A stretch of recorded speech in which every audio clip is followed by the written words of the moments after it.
pelo que eu falei, deu para entender? Deu para entender o conceito? É diferente do que vocês pensavam sobre yoga? Como é que tá? Eu posso falar?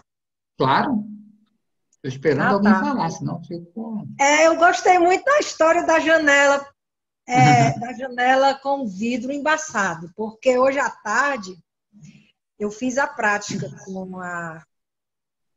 deixa eu ver, de manhã foi com a Helena e à A Tati foi tarde com a Lorena. foi com a Lorena. Quando eu terminei a prática com a Lorena, eu fiquei um pedaço deitada. Eu não lembro exatamente se foi com a prática da Lorena ou se foi com a prática da Helena. Todas duas, eu senti um relaxamento no meu corpo. E quando eu terminei uma das práticas, eu não sei se nas duas, foi a primeira vez que eu terminei a prática de yoga dentro da minha casa. E eu nunca tinha visto a minha casa como eu vi a minha casa hoje. Eu me Uhum. apaixonei pela minha casa. Que lindo. Porque eu nunca tinha visto a minha casa com os olhos com tanta translucidez. Estava tudo muito cristalino. Eu disse, meu Deus, eu entrava aqui, ficava aqui dentro e nunca vi, sabe? Eu comecei a olhar para os objetos e rever a história da minha vida todinha.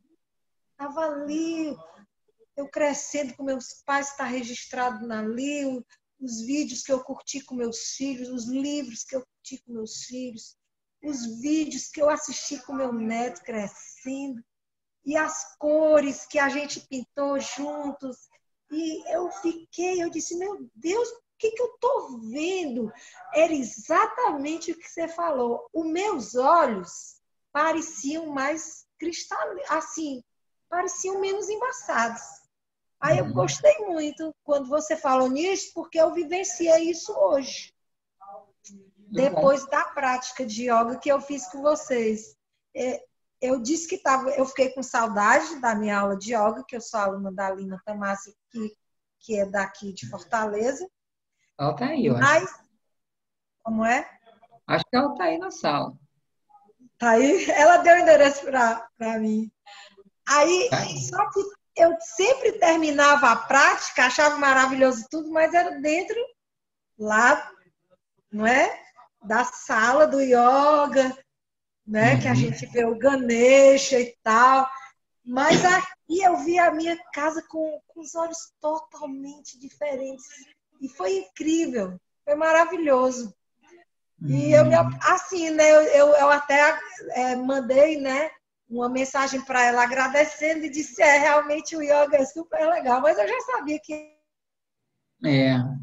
É, só pegar um gancho aqui do que você falou é isso, né?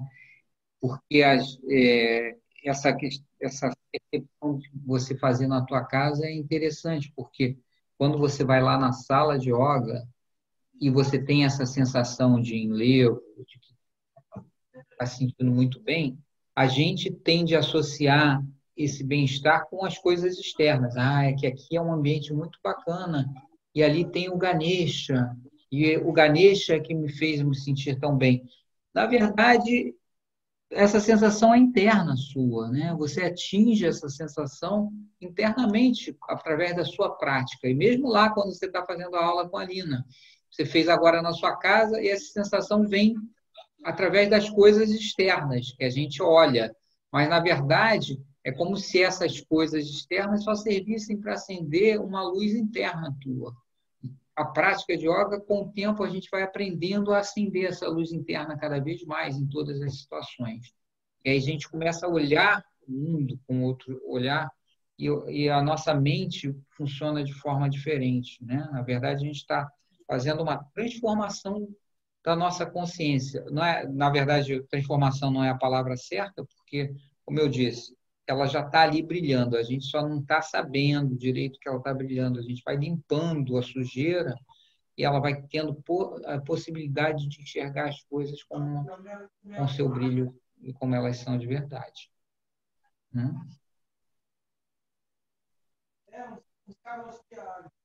Ótimo, adorei o depoimento. Adeliane. Agora eu queria só saber de uma pergunta estranha, tá? Pergunte, pode perguntar qualquer coisa. Se a Na gente souber. academia, eu diria assim, né? Na prática de yoga, quando eu entro num relaxamento profundo, eu tenho a impressão que eu entro num estado em que eu posso ver as pessoas, os mundos todos, inclusive os mundos das pessoas que já se foram.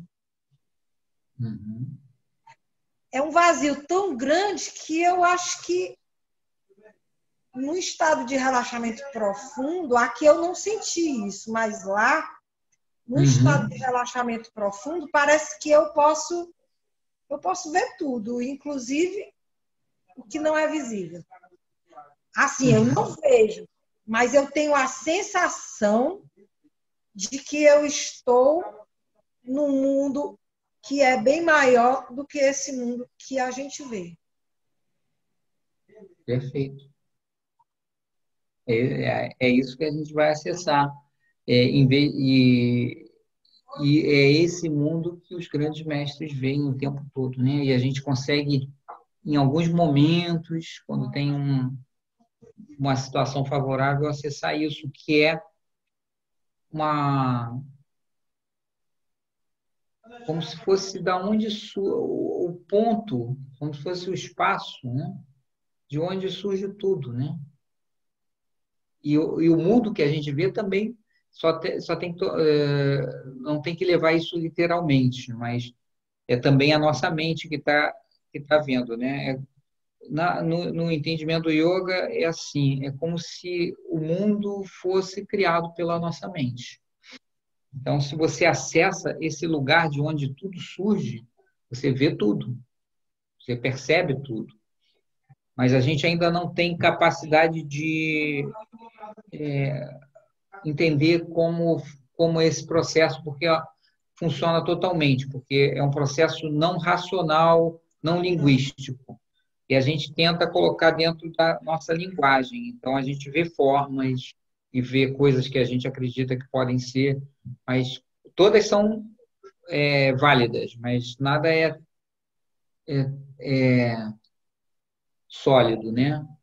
Nenhuma Não é só isso. realidade é inerentemente sólida.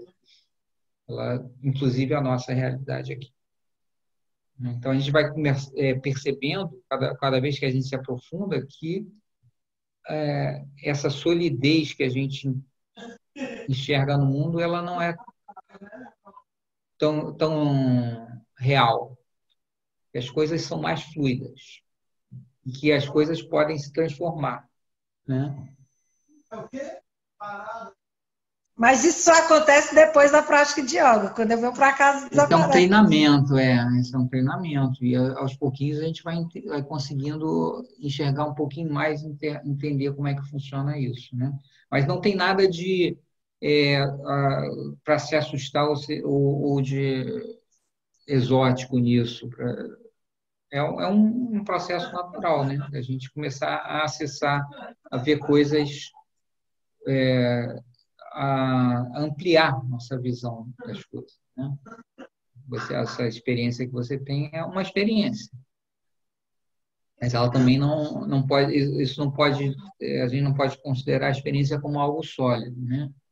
São experiências que elas vão se transformar em outras experiências depois, mas quando você continuar a sua prática, a experiência talvez nem seja tão relevante mais tarde, né?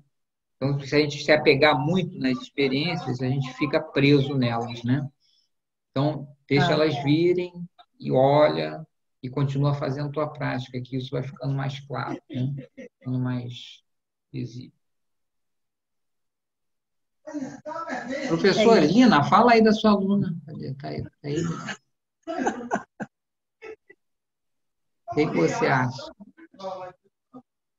Olha o que está fazendo com a tua aluna, Nina. Opa. Eu acho muito legal ela ter feito esse depoimento e a gente perceber como você falou, vai havendo uma expansão mesmo, né? A nossa maneira de ver começa a mudar. Às vezes assusta um pouquinho, né? Algumas pessoas se assustam, mas não é para se assustar. porque a gente não está vendo, a gente não está vendo nada novo. Na realidade, a gente está começando a perceber a coisa que a gente não via, né? Essa percepção fica mais fluida, mais clara. Eu fico super feliz que a Adeliane tenha feito as aulas e tenha sentido isso. E eu sempre falei também que, às vezes, a gente fazer a aula no espaço aberto é fantástico também. Eu tive uma experiência incrível na Índia quando eu fiz ao ar livre, uma aula ao ar livre. Tudo é o ambiente interno e externo que você falou. A gente é tão ligado no ambiente externo que a gente fica meio que confinado, limitado, né? E quando a gente, às vezes, talvez a minha experiência tenha sido realmente uma expansão um pouquinho maior da minha consciência, se é que é possível a consciência se expandir, mas talvez a nossa interpretação sobre a consciência ser expandida me facilitou, assim, foi super interessante. Essas situações são catalisadoras, né? De um processo interno, né? Mas o processo é sempre interno. Claro que se a gente tiver essas situações, tipo, a gente vai para uma montanha e olha para a paisagem lá de cima, a gente tem aquela epifania, né? E aí tem um ambiente externo favorável que causa uma sensação, uma percepção, né? Você se sente em comunhão com aquela natureza. Muitos de nós já tiveram situações assim, em locais especialmente belos, né, na natureza. Então, isso tudo favorece, porque abre essa possibilidade. Mas, no fundo, essa sensação não vem de lá, de fora.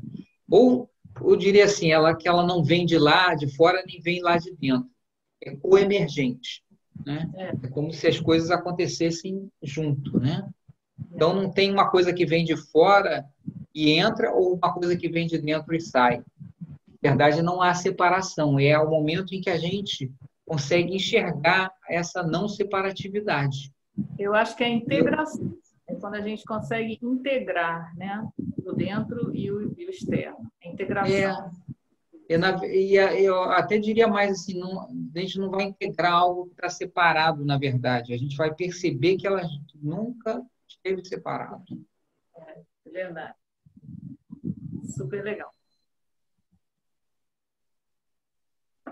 Olá. Oi. Boa noite. Rodrigo, fala. Isso. Boa noite a todos. Boa noite, Lucas, meu mestre, que tá online, que eu sei, que eu estou vendo aí, que vem na lista. Minha dúvida é o seguinte, qual é a importância ou a função, ou enfim, do Kurunta? Assim, o que o Kurunta proporciona e por que ele é feito antes das asanas? Boa pergunta. É assim, uma aula de Dakshina Tantra, para quem nunca fez, a maioria, acho que já fez alguma vez, a gente está dando aqui sem Kurunta, né? Porque o Kurunta quem não conhece o que ele está perguntando, Kurunta são umas argolas que a gente usa e com cordas que a gente usa para fazer algumas posturas de yoga, alguns exercícios. Tem geralmente nos estúdios da Dakshina Tantra, sempre que possível a gente instala esse Kurunta para proporcionar aos alunos. Então, uma aula típica de Dakshina Tantra vai ter a prática, começa com a prática do Yoga Kurunta, que Kurunta significa marionete, ou seja, aquelas cordas, por causa das cordas, significa marionete. Então, os yogis antigos usavam cordas amarradas nas árvores para fazer essas práticas, né? Então, ela começa com Kurunta, depois tem práticas respiratórias, né? Dependendo do nível do aluno iniciante, ele vai fazer um treinamento respiratório. Depois, quando avança, ele faz pranayama, ele faz, aliás, kriyas, faz técnicas de limpeza. depois, na terceira etapa, a gente faz os asanas, que são combinados com outras técnicas. No final tem um relaxamento, Shavasana, e no fim de tudo, um pranayama. Né? No Tantra é uma característica até diferente, porque a gente coloca o pranayama depois do relaxamento. O Purunta, qual é a função dele? A função, principalmente, é para preparar o corpo. Né? Ele serve como um aquecimento para a sua aula, preparar o seu corpo para a aula, e para preparar o corpo para as posturas de yoga que você vai fazer em seguida ou até mais na frente na sua prática de yoga.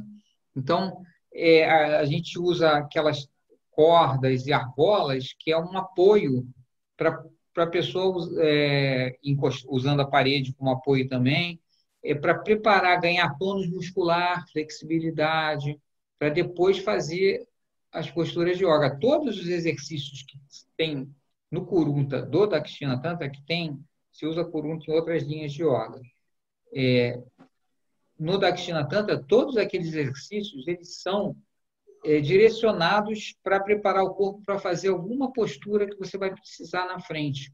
E quando você for fazer aquela postura, seu corpo já está preparado para fazer sem maiores dificuldades, porque a gente às vezes precisa de uma certa força física, uma certa flexibilidade. Então, todos aqueles exercícios do Kurunta vão preparando o seu corpo para isso. Né? Então, ele tem uma função energética também, né? Porque eles têm formato de práticas de yoga, mas a função energética no Kurunta não é a função principal. A função do Kurunta é muito para a preparação do corpo mesmo, né? Para você também aquecer antes da prática individualizada propriamente dita. Então, é mais ou menos isso. Deu para esclarecer, Rodrigo? Sim. Obrigado. Namastê a todos.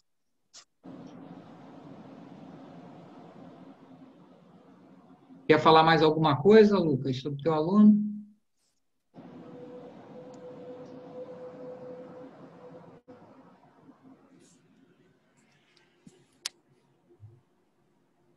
Ricardo. Oi. Sou eu. Quando a gente fala sobre o Tantra, é uma coisa assim, mais uma curiosidade, até para discutir. Porque acaba que o Tantra ficou... quando a gente já fala até, vamos fazer uma prática da Dakshina Tantra. Já tem gente que já chega com um olhinho na mão achando que vai receber uma massagem, né? Já vem com um olhinho, uma toalhinha, vai receber Aí o Tantra, com toda essa riqueza de conhecimento, ficou na questão nessa, vamos dizer assim, pejorativa, porque tem a sua riqueza também no Tantra da mão esquerda, no Vama Tantra, mas ficou... Por que surge, será, esse negócio, eu não entrei nesse mérito aí hoje, porque é uma longa... Isso eu teria que fazer uma grande explicação. Normalmente, quando dou palestra, tem que explicar isso, porque assim como o yoga também tomou uma forma diferente no Ocidente, o Tantra, quando chegou no Ocidente, também foi usado isso foi no início do século XX, né? Então tem pouco, já é uma tradição até o que a gente chama na verdade, Neo-Tantra, né? Ela tem uma tradição do início da década de 20 para cá, 1920, por aí, que começaram a chegar essas práticas no Ocidente e se formou toda uma corrente, né, do neotantrismo, né? Que ficou, claro, obviamente, porque falava de sexo, ficou muito conhecida, né? Então, às vezes, as pessoas ainda associam o Tantra com essas práticas neotântricas. Tem muitos professores aí que são dizem professores de Tantra, na verdade são professores de Neo-Tantra, que é uma prática que foi criada no Ocidente. Ela não é uma prática do Oriente, não é uma prática da Índia, né? Mesmo na Índia não existe mais esse Tantra da mão esquerda, né?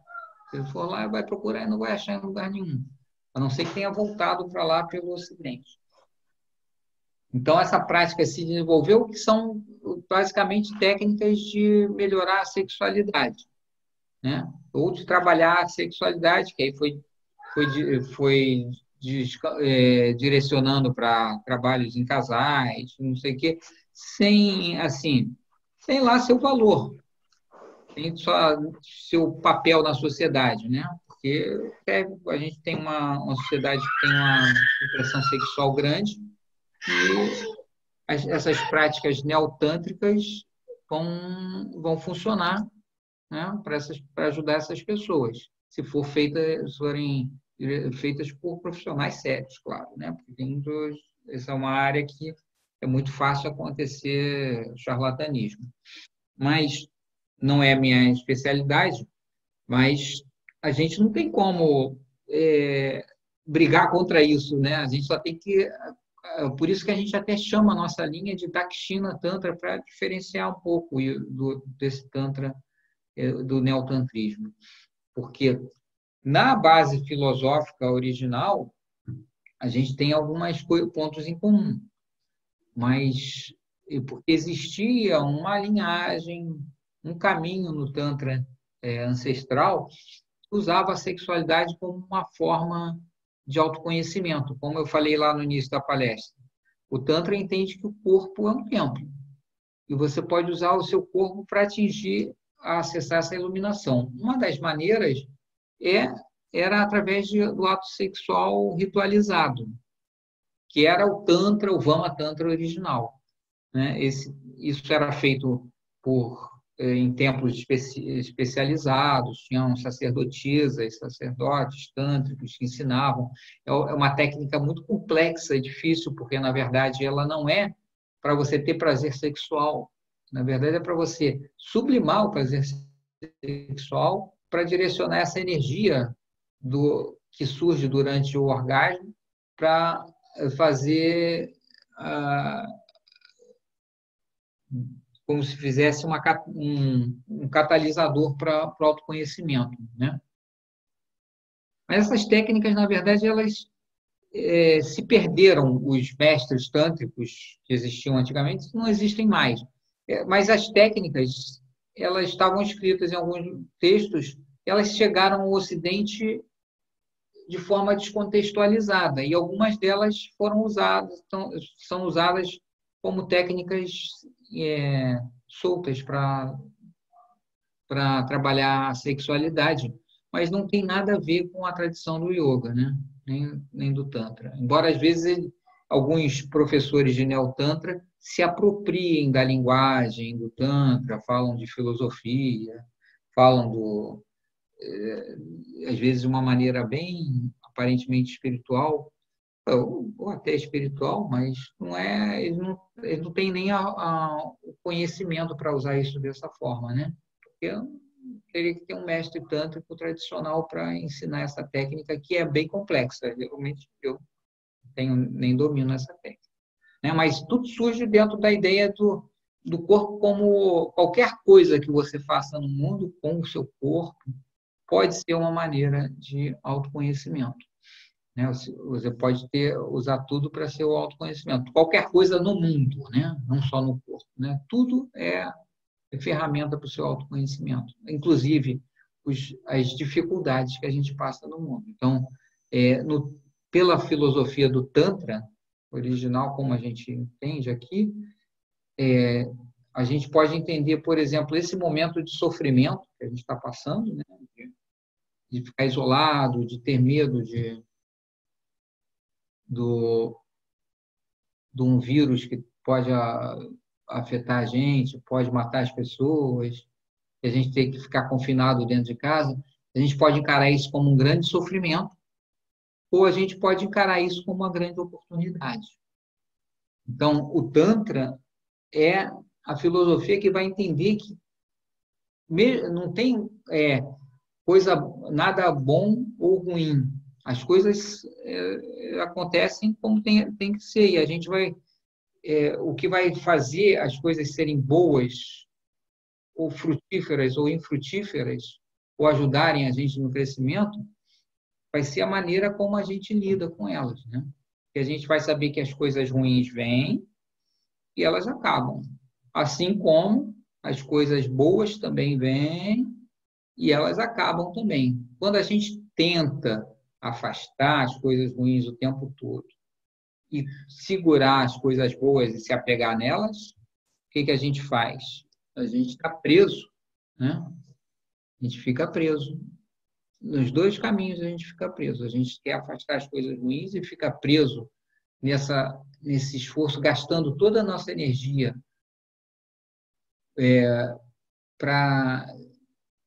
negando o sofrimento, as coisas que estão passando na nossa vida, ou quando a gente está num momento que é favorável, que é bom, a gente quer agarrar esse momento e se apega, e quando a gente tenta agarrar as coisas com muita força, elas escorrem pelos dedos, né?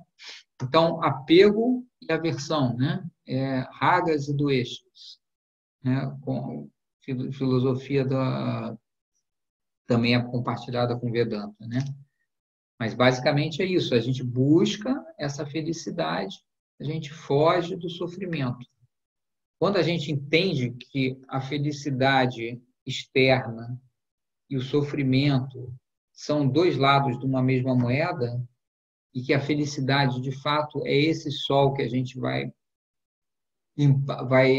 limpando as camadas para fazer ele brilhar, a gente vai enxergar essa realidade de uma forma diferente, né? A gente vai... Não é que a gente não vai ter mais sofrimento, mas a gente vai passar pelos processos de sofrimento sem se entregar a eles. E mesmo quando tiver também os processos de alegria e de felicidade, a gente não vai ter ansiedade com esses... A gente vai desfrutar desses momentos bons, e também vai saber que os momentos bons podem acabar a qualquer momento, né? Nada nesse mundo que a gente vive, que não é sólido, ele permanece, né? Tudo acaba uma hora, é cíclico. Então, a doença, o coronavírus é cíclico, ele vem, a gente vai trabalhar o quê? Para o ciclo ser menos agressivo, mas o vírus é bem interessante para a gente entender ciclos, né? Porque o mundo todo percebeu que assim, a gente não tem como lutar contra esse vírus, a gente só vai ter que trabalhar com o ciclo dele, entender que ele vai ter um ciclo, a gente vai diminuir a curva do ciclo, né?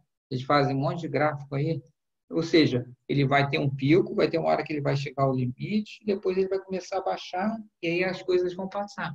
E aí a gente vai lembrar desse período que a gente passou. E se a gente passa esse período que a gente sabe que vai terminar, sei lá, em julho, junho, agosto, não sei quando, a gente vai saber que isso tem fim. E aí a gente, em vez de ficar em desespero, a gente vai aproveitar esse momento. O que eu posso fazer, já que eu não posso fazer nenhuma outra coisa? Vamos aqui assistir essa aula na internet e fazer yoga, né? Então, a gente aproveita, a gente usa isso a nosso favor, em vez de entrar em pânico, entrar em desespero, como a maioria das pessoas acaba fazendo, né? Então, ou fica com raiva, né? Porque eu não consigo fazer o que eu quero. A gente recebe e transforma aquilo em alguma coisa que a gente possa se beneficiar ou aprender, né? No mínimo, a gente vai aprender alguma coisa nova.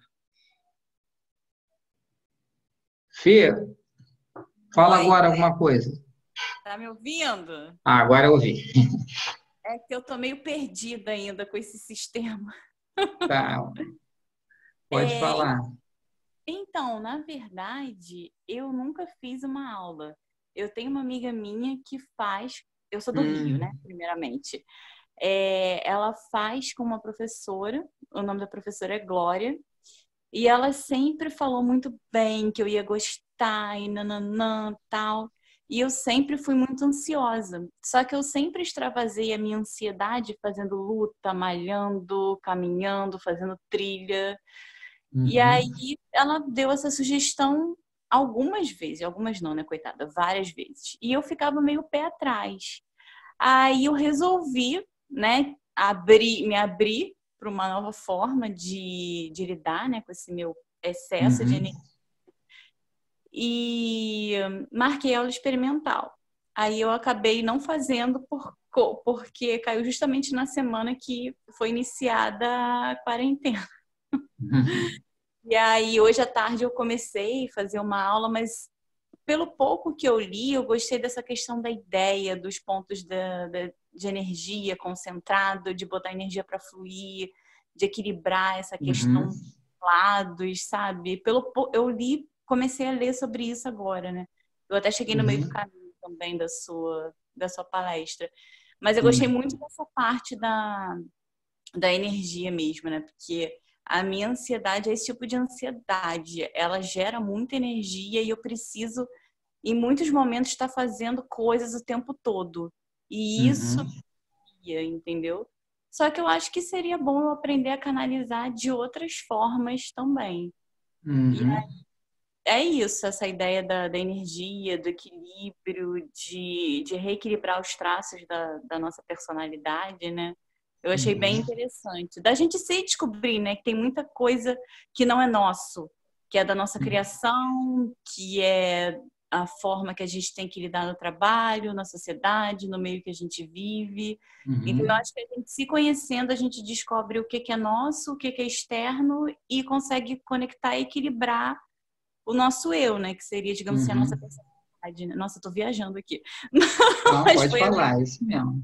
mas foi a leitura que eu tive. E aí eu falei, cara, como é que isso vai me ajudar, né? Porque realmente é muito difícil, às vezes, eu parar e ficar fazendo, tipo, 10 respirações profundas. Nossa, quando eu comecei a fazer o Pilates, aquilo para mim foi a minha maior dificuldade. Mas aí eu falei, não, beleza, vamos nos abrir para coisas novas e vamos tentar. E aí, como eu gostei dessa questão da filosofia, né, da energia, eu falei, vamos lá, vamos ver. E aí é isso, aí eu fiquei curiosa, né? Como isso poderia funcionar, como isso trabalharia, né? Como isso me ajudaria, como isso funcionaria, né? O Fê, eu vou. Estou pensando aqui, se eu respondo. Tem a Glória está aqui na sala, depois ela pode Ah, até conversar com você. Mas eu vou passar, sabe, essa pergunta para quem? Para um ah, professor nosso aqui, que ele vai te dar um depoimento bem pessoal. Se é do cara que é ligadão, agitadão, ah, ele, ele faz, é professor de yoga hoje, ele pode te dar um depoimento muito pessoal. Sabe quem eu estou falando? ah. Quem se manifesta aí? Fala aí com a gente, Michael. Dá a resposta para ela sobre isso. Como você chegou no yoga? Olá, Olha. então eu me identifico com você, eu não lembro o seu nome, É, Fernanda. a Fernanda. Então, eu me identifico com você, Fernanda. Sempre tive muita energia, então faço trilho, surfo. Quando eu era mais jovem, andava de skate, sempre Exato, pedalo. exato. Pedalo, sim? Isso. Então, até hoje, né? é, eu pedalo e estou sempre ativo, fazendo muitas coisas. Mas o que eu percebi, a diferença, quando eu cheguei no Dakshina Tantra Yoga, porque antes de chegar no Dakshina Tantra Yoga, eu também testei outros tipos de yoga, esses bem voltados para o corpo, como o Ashtanga Yoga, o Iyengar Yoga, que exige assim da nossa correção postural. Então, sempre pensando no físico e todo feliz que estava fazendo o yoga, mas com essas práticas bem voltadas para o corpo. E aí eu percebi que assim, cada vez eu estava ficando melhor no corpo, só que a minha irritação continuava, a Isso. minha inconformidade com as injustiças, com o trânsito e tudo como é, e tudo que a gente pode ficar chateado, com raiva, né? E aí vai juntando essa prática física junto com o estudo de filosofia aí a gente começa a ficar reativo, começa a achar que nós estamos no yoga, que a gente sabe de tudo, e que o pai está errado, e que o amigo está errado, e que ninguém sabe o que está fazendo, e a gente é o dono da verdade, e caindo no que se chama do materialismo espiritual, né? Da vaidade espiritual. A gente acha que está... Caiu aí o seu celular. É energia, é energia. Energia, esse é o Michael. Pois é. Então, é assim, todo mundo, assim, o cara é professor de yoga e a gente está perfeito. Não, a gente também está nessa busca, sabe? Não existe uma solução para as nossas questões que é mágica. Mas você falou uma palavra aí que assim que eu acho que é bem fundamental para a gente entender como funciona a nossa lógica, né? Você falou, tem uma coisa para eu canalizar a minha energia. Na verdade, a gente fica procurando coisas para canalizar a energia, para canalizar, para descarregar, né? E o Michael tinha muitas, ele contou isso mesmo, por isso que eu lembrei dele. Ele fazia muitas coisas. Ele faz um fenômeno aí fazendo as práticas de yoga, que ele faz coisas maravilhosas com o corpo.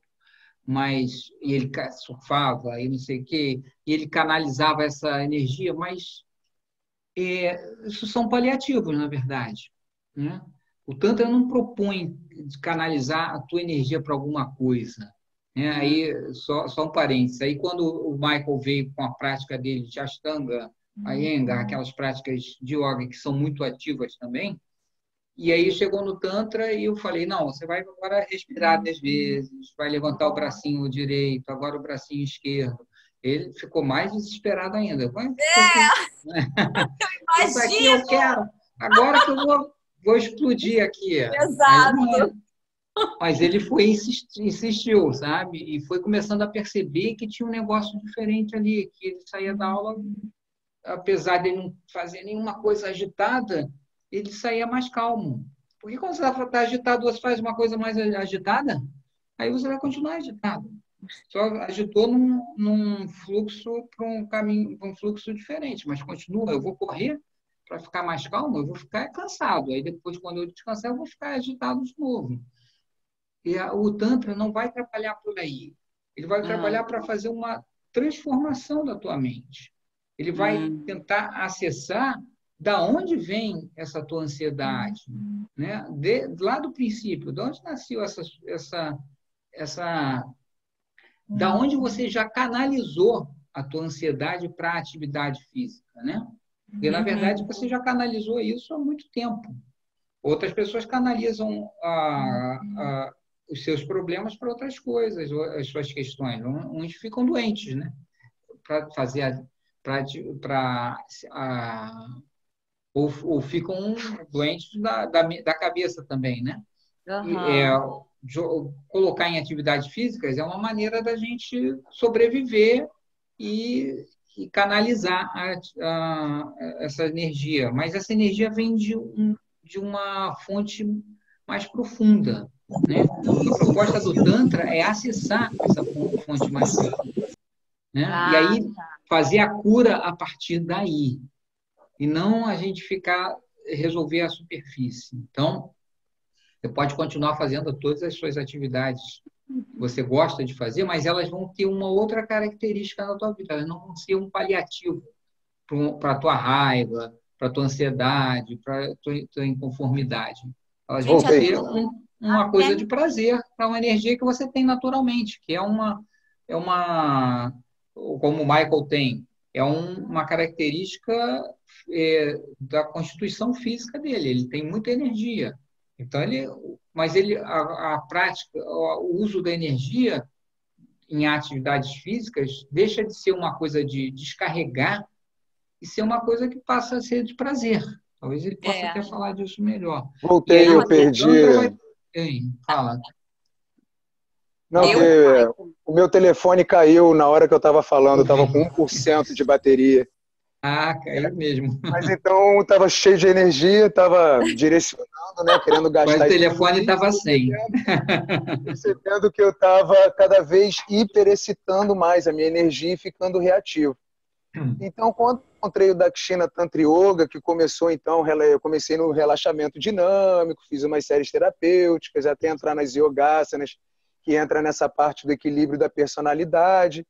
Eu fui percebendo que eu comecei a me entender melhor. Lógico que fui passando, até a gente se entender e equilibrar, a gente passa por crises, né, por catarses. Só que aí agora, o depoimento que eu dou, assim, hoje o trânsito não fala nada para mim. Eu estou ótimo com meu pai como nunca. Estou passando por essa crise mundial, ajudando pessoas e bem em casa. Não preciso ficar pipocando por aí, tendo que gastar essa energia, porque ela está de uma forma mais direcionada. E como o Ricardo estava falando, que eu cheguei agora, isso não quer dizer que eu não possa ir surfar ou fazer alguma trilha, mas não é para tirar uma ansiedade interna que eu não sei o que fazer com ela. Sim, para o meu bem-estar ou pelo desfrute da minha própria jovialidade e da vida que está aí. Então, eu achei assim bem benéfico a entrada no Dakshina Tantra Yoga, né? E todo o caminho, na verdade, que a gente percorre também até chegar está valendo, né? Não tem problema estar em outras linhas do yoga, até para a gente poder ter essa comparação quando começa a fazer uma linha que sente os benefícios melhor, né? Do equilíbrio energético, do equilíbrio da personalidade. E isso vai reverberar nas nossas relações, né? Não adianta eu estar botando o pé na cabeça e não estar bem com meu pai, né? Então é isso, né? Você percebe que você faz práticas muito mais sutis, que aí você estava falando, às vezes, chega da ansiedade das 10 respirações, né? Mas aí entra a resposta do nosso amigo perguntando para que serve o Yoga Kurunta. Então, você não teve a oportunidade de participar da aula do Dakshina Tantra. Mas o Yoga Kurunta é uma série para a gente gastar. Dá para ficar de quem pode, você que tem energia como eu, se pendura na corda, fica de cabeça para baixo, já faz um monte de postura que dá uma mexida. Aí legal, agora faz as 10 respirações, faz a sua série. E aí a gente vai percebendo que como é bom, né? Então, mais do que a prática... Então, assim, é legal o Dakshina Tantra Yoga a gente perceber e saber que a gente está trabalhando esse lado mais sutil. E se quiser trabalhar o corpo, vai fazer a ginástica que quiser, não tem problema, né? Mas uma coisa é trabalhar o corpo, outra coisa é trabalhar a nossa energia interna, o equilíbrio da nossa personalidade, tudo isso que você já leu e o que a gente anda discutindo aqui dentro dessa sala do Dakshina Tantra Yoga. Mais ou menos isso. Ah, entendi. Então, na verdade, eu não chego a canalizar a energia nas pessoas, né? Tipo assim, sair brigando com todo mundo, até que eu tenho essa consciência. O meu é até essa questão mesmo de eu querer entender, de eu querer resolver. Às vezes eu chego na minha psicóloga, eu fico assim, Val, então, eu tive um insight. Eu acho que é isso por conta disso, que não sei o que. Não. Ela falou assim, você já chegou com o problema, refletiu e resolveu. Não precisei fazer nada. Maravilha. Então é justamente isso, é tipo tentar uma forma de canalizar no bom sentido, né? Eu acho que eu entendi o que vocês quiseram dizer. A questão não é atividade física pela atividade física, é ressignificar o uso que eu faço da atividade física, né? E assim, o que eu percebi, se a gente também faz muitas atividades físicas que fortalecem muito o abdômen, aí você vai ficar com o abdômen tanquinho. Só que aqui nessa região do abdômen é justamente do Manipura Chakra, o chakra das nossas emoções guardadas, o chakra do nosso ego. Então, lógico, então, assim, se você perceber, né, dentro de um ambiente de academia, tem pessoas maravilhosas, mas a gente pode exacerbar o Manipura Chakra e ficar com o ego inflado, começa a ficar numa vaidade, começa a ficar numa disputa, ficar nisso que acontece às vezes. Aí as pessoas às vezes se direcionam melhor e vão para a competição, aí se sente ótima se está ganhando nos treinos e nas competições, se sente mal se ficar se comparando. Então a gente fica muito reativo, se ficar trabalhando muito corpo, muito abdômen, sem ter uma prática de energia direcionada para equilibrar os nossos fluxos internos, a nossa mente, trabalhando a respiração e ter esse contato com a nossa verdadeira essência, né? Que não precisa disputar nada e nós estamos bem com a nossa própria vida, né, vibrante, aqui e agora. Sentadinho, às vezes, sem estar fazendo nada também. Meditar é maravilhoso, né? Sentadinho tomando a cerveja melhora, né? Fernanda, Tá valendo também. então você vai lá, procura a Glória mesmo, que a Glória você está em boas mãos. E a Glória Tá bom. é fera. Ela foi minha professora, você vê o nível. É? Que legal! Ela foi minha professora no curso de formação. Então, ela sabe tudo. Ela me ensinou muito do que eu sei. Bacana. Então, você está em ótimas mãos se você quiser saber sobre o Tantra. Se você quer. A grande questão disso tudo é o seguinte: você não vai ter essa transformação. Como sua psicóloga falou, eu acho que só ali, levando isso para que todo mundo ouça isso, né? Você não adianta você ter tudo racionalizado, tudo resolvido na tua mente, como é que você tem que fazer as coisas, porque você deve saber que na prática, quando você vai fazer, não funciona assim, você não consegue fazer como você planejou. É verdade. Né? Porque, na verdade, a gente tem que fazer uma transformação interna. A gente tem que mudar a maneira como a gente olha para o mundo. E o Tantra a coisa difícil de explicar para quem não conhece, para quem não experimentou ainda, é saber que como é que eu faço aqueles exercíciozinhos ali e aquilo transforma a minha mente. Isso!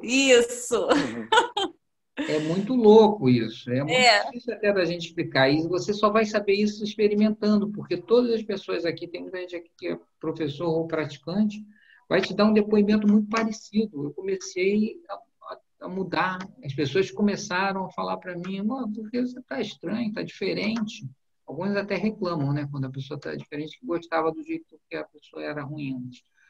Mas, porque às vezes o amigo tá vibrando numa coisa, você muda e você sai da sintonia. Da sintonia com o amigo aqui, né? Porque é bom tomar cerveja, mas tomar cerveja todo dia, se embriagar, não é bom. Então, é o equilíbrio. Então a gente vai entendendo onde é que está o nosso prazer e onde é que está a nossa fuga, né? Usar as coisas como fuga, né? Então, mas isso não acontece só a gente conversando aqui, falando e convencendo. Acontece fazendo a prática, exercitando, porque quando a gente vai fazendo as posturas de yoga, a gente vai desbloqueando nossos canais energéticos e essas questões vão surgindo vão brotando na nossa consciência. Se você faz terapia, tua terapeuta vai adorar que você faça a prática. Quando você voltar da prática, vai chegar e vai falar algumas coisas que ela falou, isso você não falava.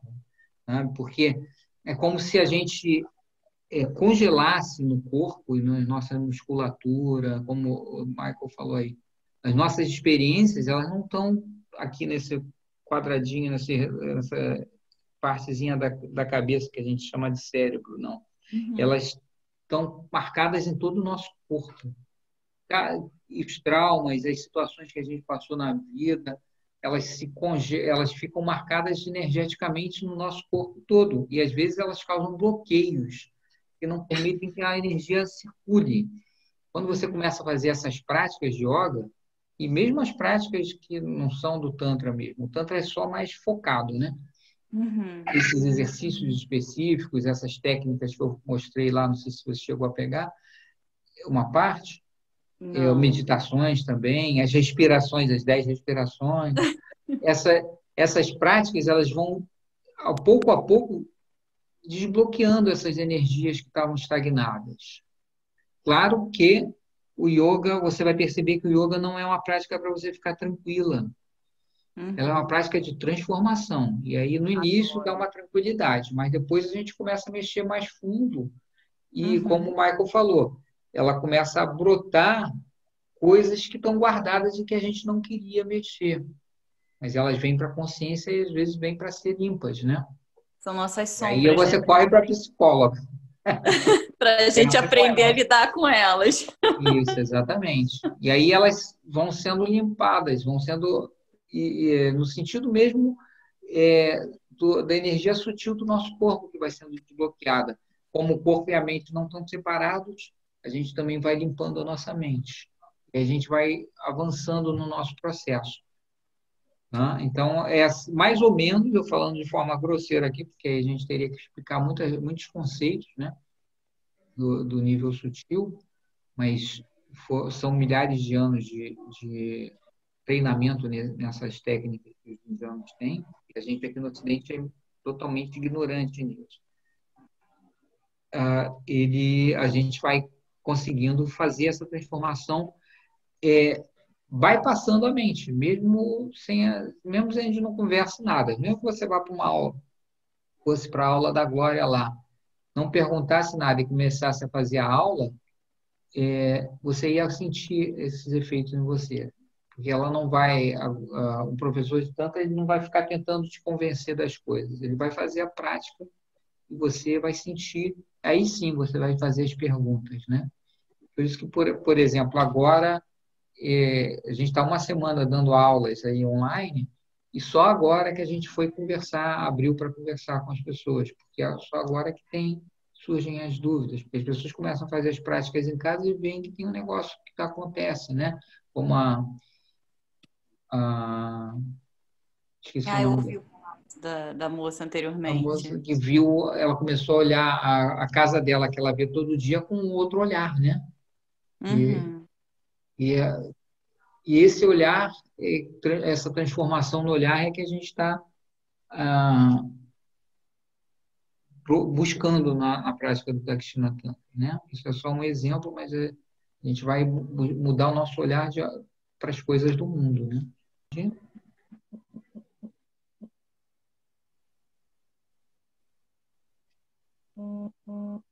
Eu só queria agradecer a atenção de vocês, a explicação, e que eu achei muito bacana a iniciativa de vocês. Obrigada.